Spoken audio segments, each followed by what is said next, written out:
महाराष्ट्रामध्ये गेल्या अनेक आठवडे आणि महिन्यांमध्ये सरकारचा डेटा सांगतो की महाराष्ट्रामध्ये प्रचंड गुन्हेगारी वाढलेली असं दिसतंय आपल्याला। आणि त्या गुन्हेगारी जी वाढलेली आहे त्याच्यामध्ये प्रकर्षाने महिलांवर होणारे अत्याचार आणि आज सकाळी चाकणला जी घटना घडली ती तर धक्कादायक होती।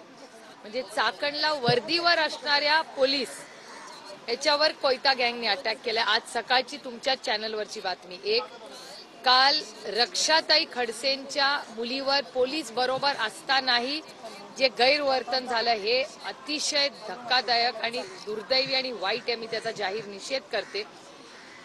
आणि त्याचबरोबर स्वारगेटला झालेली घटना असेल किंवा अनेक अशा ज्या घटना सातत्याने महाराष्ट्रात होत आहेत या खूप दुर्दैवी आहेत। मी त्याचा जाहीर निषेध करते।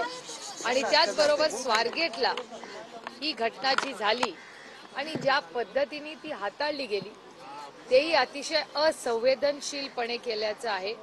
मला या सरकारकडून जास्ती अपेक्षा होत्या आणि माननीय मुख्यमंत्र्यांनी त्यांच्या मंत्र्यांना जे सल्ला दिलेला आहे की अशा बाबतींमध्ये त्यांच्या मंत्र्यांनी थोडंसं का होईना संवेदनशील राहावं। सगळ्यांच्या घरात लेकी सुना आहेत, सगळ्यांच्या घरांमध्ये मुली आहेत आणि अशी गलिच्छ घटना झाल्यानंतर कुठल्याही जबाबदार व्यक्तीने पदावर असू दे किंवा नसू दे अशा बाबतीत त्यांनी संवेदनशीलपणेच बोललं पाहिजे। आणि ज्या पद्धतीने ही जी घटना झाली त्याला ज्या दिशेने नेण्याचा प्रयत्न केलाय ते खूप दुर्दैवी आहे। आणि मी इथे आल्यावर बघितलं की इथून मेन रोड तर म्हणजे 50 पावलावर पण नाहीये, 25 पावलावरच आहे। पोलीस स्टेशन जवळ आहे, सगळंच आहे।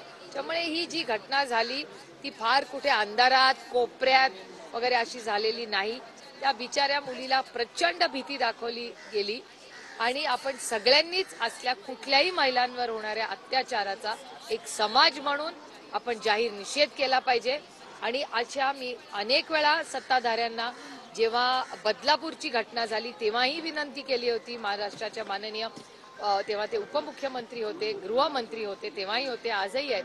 त्यांना विनम्रपणे विनंती करते की महाराष्ट्राने देशाला एक उदाहरण द्यावं की फास्ट ट्रॅक कोर्टमध्ये अशा लोकांना चौकात फाशी दिली पाहिजे, हे माझं मत आहे। मध्ये पीडिता जी आहे तिचं डबल विक्टिमायझेशन होताना दिसतंय।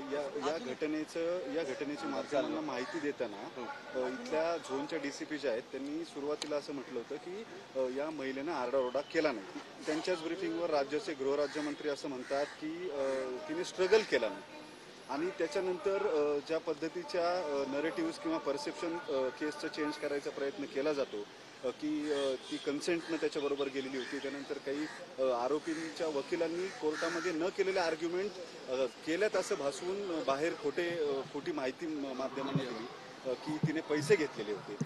या सगळ्या गोष्टींकडे तुम्ही कसं पाहता? या इतक्या संवेदनशील केसमध्ये पोलीस जे कस्टोडियन असतात विक्टिम्सचे त्यांनी अशा पद्धतीनं आरोपीला मदत होईल अशी वक्तव्य करणं हे कितपत योग्य वाटतं तुम्हाला? हे धक्कादायक आहे, ह्याचा मी जाहीर निषेध करते। आणि महाराष्ट्राच्या सरकारला एक प्रश्न विचारते अतिशय प्रांजळपणे की तुम्ही लाडकी बहिणींबद्दल एवढं तुम्ही बोलता, मग ह्या केसमध्ये जे काही स्टेटमेंट सरकारकडून आले हे योग्य आहेत? कुणाच्या तरी घराचीतली मुलगी होती, ती घाबरलेली होती आणि अशी वक्तव्य हे करणं हे कुणालाही शोभत नाही। आणि माझी अपेक्षा आहे की माननीय मुख्यमंत्र्यांनी जो चाप OSD आणि PN बद्दल लावलाय तो त्यांच्या मंत्र्यांबद्दलही लावावा, एवढीच आमची अपेक्षा।